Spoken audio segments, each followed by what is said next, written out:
Hi, I'm Coach Corey Wayne, and this is my video coaching newsletter. And the topic of today's newsletter is going to be She Should Make Your Dick Hard, Not Your Life. Well, I've got two different emails from two different viewers. These guys actually both these guys I had phone sessions with recently. And I heard this, I saw a video, I think it was on Twitter last week, and there was a bunch of women talking, and they were talking about relationships. And this one girl said something that was really awesome. She said, it's a woman's job to make her man's dick hard, not his life. And a lot of women go through life making their man's life extremely difficult. The guy's home, or the guy's out working all day. She's at home raising the kids. She's mad about something. She's looking forward to when he gets home so she can just lay into him and be upset about whatever she happens to be upset. And so instead of him coming home to his beautiful, lovely, feminine, submissive wife who jumps into his arms and is happy to see him, she's been waiting all day stewing because she wants to yell at him about not taking out the trash or some other kind of infraction, or she's caught a little bit of the feminism virus and she wants to be a boss girl, boss him around. And so that both these guys have difficult situations. And like the first guy, I actually answered his email in a video a few weeks ago. It was called Matching and Mirroring Her Actions, Takeaway Gone Wrong. And after that, he ended up booking a phone session so we could discuss it further. And so the problem that he's got going on is that his girlfriend, it's obvious she's pretty insecure. Now, obviously, I did a phone session with him. But she kind of behaves like somebody that's single, and it just doesn't seem to click with her, that her constantly inviting attention from other men, giving out her numbers, because they'll be hanging out together, and then some random dude pops up in her phone messaging her. And she's not been going out of her way to let these guys know, hey, I'm in a relationship. I have a boyfriend now. It's like she's inviting that attention. Plus, she's got other exes that are from years past that are still in the picture. And it's just constant irritation, constant other dudes. And it's like she has like no self-awareness. She's kind of naive. But if we look at her actions, he's enforced these boundaries, but she's continually violating them. And so after our phone session, something else happened. And and then the second email is from a guy. He's dating a girl. Apparently she's kind of religious. He sent a picture of her, and I just look at the picture and I just see a resting bitch face and a Karen. That's what I see. And she's very difficult. And this particular guy, he works strange hours, and he has like one day a week where he doesn't have to work, doesn't have to do anything. So he's like working 6 days a week. And this is what I've talked about many times over the years. It's like you want a girl that's easygoing, easy to get along with, submissive, kind. And this girl is the opposite of that. And she's being very difficult. Like one of the things she's constantly trying to get him to do is meet him for breakfast for a date. And it's like he just worked late the night before and it's got like no hours. And she's dogmatically constantly trying to get this guy to meet for breakfast or brunch instead of going and having a date in the evening that obviously can end in sex at his place or hers. And so he's made some mistakes because he doesn't know the book that well. And so he tends to regurgitate things that he read in the book or concepts in the book as if it's a line to regurgitate back to her. And she just looks at him like, what? That's kind of weird. And even in the responses that he sends in their text exchange, he does it again. Even after we went over this in his phone session, he continued to just throw things at her that he remembered from the book just because he doesn't know the information that well. But overall, none of these two girls are making the lives easy for the guys that they're involved with. They're just being difficult. And like with the first guy, he's set boundaries and she's just continually violating them. And she's just like flabbergasted that she's even being, she gets upset and gets butthurt and gets mad. And her response is, you're being unreasonable. And it's like she asked him to be exclusive with her, and yet she's constantly meeting new guys and giving out her number. And then when they're hanging out at a date or in the evening, these dudes are messaging her in the middle of the night or in the evening when they're together. And after a while, it gets kind of annoying because it's just constant. Oh, this is the last one. And then a few weeks later, there'll be some other dude. Oh, well, I just met him. He's being nice. And so the bottom line is you want to have women that are easygoing, easy to get along with, flexible. You don't want somebody that makes you walk on eggshells. And like with the second email, that's with this girl. It's, you can tell that's what the guy is doing. She's very structured. She wants things her way. And it's kind of like her way or the highway type of thing. And if, again, just like the title says, you want a woman to make your dick hard, not your life. And already both these women early on are making things difficult for the guys that they're involved with. And I look at this, I'm like, I wouldn't want anything to do with either one of these two girls. But my job as a coach is to help these guys get what they want, but they also got to see reality. Because if things are this difficult early on, just imagine what it's like when you're married and you got kids. Like especially the second one, you can see her just getting mad and butthurt. And you'll see in her text responses, she's upset at him and she lets him know that she's upset. And they're texting, and you can just see a girl like that to get mad and just say, "Oh, I'm not going to sleep with him now. I'm going to punish him. I'm going to cut off his access to the box." And there are millions and millions of dudes out there that's their reality. And the goal is you want a woman that's a compliment to your life, not somebody that's just a drag. So, with that said, let's go through the first guy's email. So in this, he says, "Hi, Corey. I recently had a phone session after the matching and mirroring video newsletter that we did." And he says, "My girlfriend, who I became exclusive with after 3 weeks of knowing each other." That's another thing. He got exclusive after like 3 weeks. He said, "We've been together just over 2 months in total, and she tends to lie a lot." Can't fix that. So this was, part of the theme that we were on the phone session last week, is it's just little lies here and there. That gets annoying, and you shouldn't be with somebody that's dishonest. That's a deal breaker right there. Because if she lies about the little things and you're catching her in the nose, what things are you missing? What things is she lying about that you're not catching on to? You don't want to be a guy that sleeps with one eye open the rest of your life. He said, "She said that if road bumps happen between us, she would never run to one of her male orbiters to vent and have a shoulder to cry on." That's what she says. Well, let's look at what her actions are. He says, "However, that's exactly what she did. I found out when I saw a text come in from this dork she talks to about 60 to 70% of the time, and I'm sick of it." Yeah, because they've had, I think 6, 7 different conversations about this same topic over the last, and it just keeps happening. It keeps coming up. It's always another dude. Some of the guys she's cut out of her life, but it seems like there's always another one coming into her life. And she gets mad at him and upset every time he calls her out on it. It's like she doesn't seem to see anything wrong with it. And I was pointing out in the phone session, I was like, you got a conflict in values right there. And if she's not willing to submit and go along with your value system, she's not the right girl. You can't fix her or shoehorn her into your life. Trying to put the square peg in the round hole, it's a bad way to go. He says, "I called her out on it, and I told her where she fucked up. And she got annoyed and started shutting down on me and just came up with excuses and getting mad at me and saying I'm attacking her," which is what she typically does. He brings it up. She's like, "Oh, you're attacking me." He's just setting healthy boundaries. He doesn't want to be in an exclusive relationship with a girl who's constantly meeting new guys and giving out her number, and then the guys are texting her thinking they got a shot. And she just doesn't see that there's anything wrong with that. No dude wants to deal with that. Can you imagine being married or living with a girl like this? You're sitting there having dinner with your kids, and then random dudes that she just met that she gave her number out to or messaging her. Because when a woman does that, the guys think, hey, I got a chance with her. He says, "We've had talks about respecting boundaries over 6 times due to her fucking up in some way with talking and texting to multiple guys and 2 exes that she's known for years. I've caught her in little lies, and I've witnessed multiple disloyal acts against our relationship. I want to dump her, but she has been capable of changing when I asked her to stop talking to a couple of different guys. However, the 2 she currently talks to are really good friends in her words, and that nothing is happening and she will not lose them." He says, "I'm sick of it."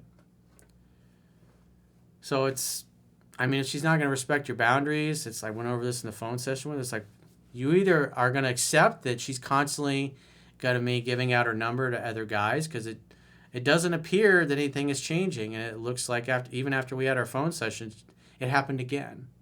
And so it's like the same issue over and over and over again. And so after 2 months, It doesn't appear from her actions that she has any intention of changing it, because she reacts the same way. He brings it up and she gets mad at him and gets pissy. Okay, all right, I'll stop talking to that guy. Oh, you're so jealous. You're attacking me. It's like 6, 7 times of that. It's like she ain't getting the message and she ain't changing, obviously. So his choices are to either put up with it, and she'll probably cheat on him, or to move on, or treat her just like a friends with benefits. Say, I don't want to be exclusive with you anymore. You're constantly behaving as if you're single, so let's just be friends with benefits. I'm not going to be exclusive with you. And definitely wear a raincoat if you're going to stay with the girl. This is not somebody that's going to make being in a relationship with her easy. It's like she's locked you down and you've got a commitment, but yet she still behaves as if it's okay to give out her number and flirt with other dudes behind your back, or actually in front of you in this case, because it often happens when they're together. So let's go through the second guy's email. And this is the one I was saying kind of looks like a Karen in the picture that she sent. She's got like a resting bitch face. I'm just going, and she's a pretty girl. So she's probably a little jaded, or your parents probably spoiled her, especially your dad. And so it probably turned her into a little bit of a tyrant, and she's used to always getting her way. And so my impression of her is that she's just a structured girl. And it's like, this is why you don't get involved with structured women, because they're extremely difficult. It's like men want a woman that's a complement to their lives, not a woman that they're constantly fighting with over control. And so you'll see this girl is pretty dogmatic about trying to get this guy, instead of having a date in the evening where it gives him time to relax and be rested and have a nice date in the evening, she wants him to meet her first thing in the morning when he's got like barely any sleep. And typically, as we know from 3% Man, if a girl's constantly trying to get you to go to lunch and breakfast, it gets in the way of the seduction. It's a way that women keep guys compliant with being stuck in the friend zone. If you're interested in sex and romance, you don't go to breakfast and lunch as a date. Unless, of course, maybe she spent the night before, then you get up and you go to breakfast or lunch the next morning. That's totally normal. But this girl is like numerous times, she just is very dogmatic and difficult, and she's anything but submissive and easygoing, easy to get along with. It's like she wants it her way or the highway. So let's go through his email. He says, "Good evening, Corey. We had a phone session this past Tuesday, and I took your advice in calling her." So what had happened was she had messaged him a couple weeks before, and I think he was trying to set a date, and she just gave him some kind of BS response. I think she was trying to get him to agree to breakfast or lunch when he was trying to make a date in the evening. The only day that this guy's got off now. And so instead of doing something in the evening and so he can sleep in and get some rest, she wants him to get up early and jump through his butt so he can have breakfast with her. And so when he got the text back, he just didn't reply. I said, well, you don't just ignore somebody. And so he hadn't heard anything. He figured she would text back in a few weeks or a few days or whatever, and 2 weeks went by. And so when I talked to him, he hadn't spoken to her in 2 weeks. And I said, well, you should at least call her and try one more time to make a date with her. He says, although I got a hold of her the following day, we could not agree to meet up. So again, easygoing, easy to get along with. Easygoing, easy to get along with. That's what you're looking for. Women's like, oh, hell yeah, I'd love to go. Oh, it's so great to hear from you. I thought something happened. I haven't heard from you in a couple weeks. That's what you're looking for. A girl, it's like, oh, it's so nice to hear from you. I thought something happened. I thought maybe you didn't like me anymore. I thought maybe you met somebody else or whatever. That's what you want to hear when you haven't, like in this case, you hadn't spoken to her in a couple weeks. And so instead of her being excited to hear from him, you could tell, and you'll see in the text exchange here, she's kind of angry and pissed off at him. This is how the structured woman acts, and this is why you avoid them. He says, although I got a hold of her the following day, we could not agree to meet up. I told my brother, father, and a close friend about the texting exchange, and they unanimously believe I am an idiot for not accepting her breakfast or lunch proposal. And the other thing is he's asking people that don't have a clue what they're doing to give him dating advice. And plus, on top of that, he's telling everybody in his inner circle his personal business. These are not discussions you should be having with committee, because the stuff is going to get around. What do you think is going to happen if you start dating this girl and now she's coming around and you're your close friend, your dad, your brother know all the intimate details of your relationship. And they're probably telling their girlfriends or their wives or your mother all these dirty, nitty-gritty details as well.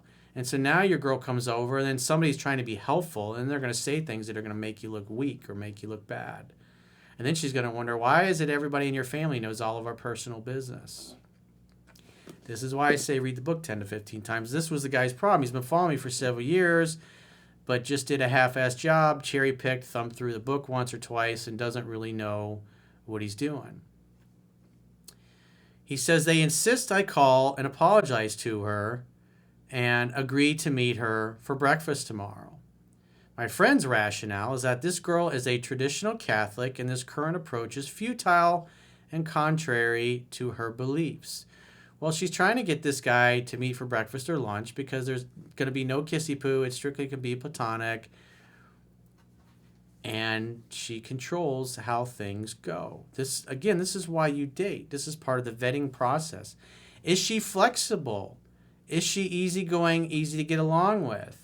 If he asks her for a date in the evening, he's like, I work all week. I worked late. For me to get up early first thing in the morning and meet you for breakfast, it's like... And so the way he was responding is he's responding with some of the, oh, you're trying to friend zone me. I'm not interested in friendship. And it's like, man, wow. It's like he's regurgitating things out of the book instead of understanding the philosophy and just politely declining and just saying, hey, I'm working late the night before. I'm not going to be getting up at 8 o'clock in the morning to meet you for breakfast. I'd love to see you, but I got to get some sleep. But yet it's got to be my way or the highway. I'm a boss girl. He says, they are not 3% men, so I am solely following your advice on how to regain her attention and get her back in my life. And regain her attention. You're seeking her approval and attention. That is part of the problem. He says, below is a transcript of the text exchange. So he says, approximately 2 hours after our phone session, I called her and she did not pick up the phone. She saw it was him. She let it go to voicemail. I guess he didn't leave her a message. She didn't text back. He didn't text her nothing. So the fact that she lets the phone go to voicemail and doesn't call or text back, hey, sorry I missed your call, that's not a good sign. That's a sign of low interest and low respect. And so here's his text the next day. He says, I haven't heard from you in a while, so I wanted to give you a call. I hope all is well, and I'd love to see you. So remember, what you're looking for is, hell yeah, I'd love to see you. Hell yeah, I'd love to go out with you. Oh, it's so great to hear from you. I thought something happened. Thought maybe you lost my number. That's what you're hoping, right? So instead, what do you get? You got to think of the Karen. And the Karen voice, I'll do my best Karen impression. Hi, Bob. Don't really feel like talking over the phone. Sorry. All is well, and I hope the same for you. I'm just not sure what you're looking to get out of this. As I have said, I'd love to get to know you better and hang out more, but I am not someone you can randomly call if you happen to have a free Sunday night every 2 weeks and then disappear. Not a huge deal, but I am just not that type. With an exclamation point. So if you're too busy or not too interested in dating right now, that's too bad, but I get it. Oh, man. It's like, delete number, delete, delete, delete. That's what I'd be doing. But I know this guy likes her. It's like, man, I would not want to put up with that. And he says, that's a shame because I love hearing your sexy voice. After hearing your perspective, it sounds like we're on the same page, but we both had a misunderstanding. I don't know when you are free, but we should definitely get together and clear it up. And she says, are you working this weekend? Do you want to get breakfast on Saturday or Sunday? She knows his schedule. She knows he's always working. That's why he doesn't want to do breakfast or lunch, so he can get some sleep. But she's insistent on being a pain in the ass, a structured girl. She's trying to get her way. You're going to meet me for breakfast or not at all, mister. Ah. He says, are you busy tonight? Because I am off. You really do love breakfast, don't you? Ha ha. She says, yes, I am busy tonight. And yes, I love breakfast. Let me know if you are up for it. It's like talking to another dude. An angry dude at that. It's like, where's the upside? Wow. He says, of course I am up for it. Grab a bottle of wine and come on over Sunday evening so we can talk about things. In the morning, we can go out for breakfast and go on a hike before work. Sound good? No, his demeanor is like, hey, this is cool, easy going, let's just get together, no big deal, right? Notice how Karen responds. I haven't heard from you in weeks. I don't really feel like spending the night with you right now. I'd love to see you for breakfast or lunch, though if you are interested in talking things over and maybe patching up. And then he says, you went out of town and your text tapered off. I figured an ex was in the picture after you brought it up one night. I would love to continue if you are still interested. However, I will not agree to breakfast or lunch as those are not dates. See, this is like where he's... he did this several times before, and when he was in person, he would say something similar to that. And she looked at him like, what? Huh? Because he started talking about, oh, you're trying to friend-zone me. It's like, the stuff is in the book to explain what's going on. And all he would have had to have said is that, as I've told you before, I work late. I work 6 days a week. And for me to get up on a Sunday morning to go to breakfast or a brunch, it's too early. I got to get some sleep. I'd love to see you, but I want to see you when I'm well rested. Are you available Sunday evening? But it's like...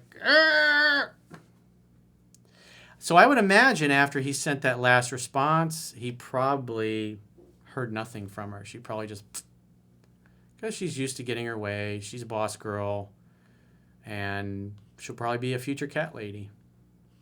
Unless this guy's, crazy enough to want to continue interacting with her. It's just, I wouldn't want to put up with that. I wouldn't want to put up with somebody that's so difficult. And so you can see from her text, she's not being easygoing, easy to get along with. She's being a difficult pain in the ass. And this is just the very beginning. Can you imagine being in a relationship with this? I want the salt on the right side, Bob. You mixed up the salt. You put the salt on the left side and not the right side. And the bath towels in the bathroom, they're not even. They need to be even and level across. You left your dirty clothes in the bathroom after you took a shower. I'm tired of picking up after you. You need to do that. You need to do what I say. You got to take out the garbage. I've told you several times you haven't mowed the lawn. Why? Why, bro? Well, you're young. You got your whole life ahead of you. You got the book. Hopefully you will learn it and read it 10 to 15 times instead of jumping through your butt trying to please this angry, structured girl. Easygoing, easy to get along with. There's nothing in here that tells me this girl's easygoing, easy to get along with. But if you're a glutton for punishment, hey, that's your life. But like I said, the text exchange kind of ended there. So I would assume after that last one, however, I will not agree to breakfast or lunch as those are not dates. I wouldn't have said it like that, but I mean, more than likely, it's like, again, that's what she keeps going for. She wanted breakfast or lunch. No hanky-panky in the evening. It's like, why? Why jump through your butt trying to please a girl? There's nothing submissive about her. If she's a religious girl like she claims, it says right in the Bible, be submissive to your man. Instead, it's like she caught the feminism virus. It's like she's a woke idiot the way she's behaving. It's like, I wouldn't want to put up with it. But if you want to jump through your butt to please this girl, man, walking on eggshells for the rest of your life, that is not exciting or fun in any way, shape, or form. Again, as the title says, you want a woman that will make your dick hard, not your life hard. And both of these girls are making these guys' lives difficult. Again, the girls I wrote about in my book were easygoing, easy to get along with. It's like life is hard enough, dudes. Do yourself a favor and do not waste your time with girls like this. So if you got a question or a challenge and you'd like to get my help, go to understandingrelationships.com, click the products tab at the top of your screen on any page and book a coaching session with yours truly. Until next time, I will talk to you soon.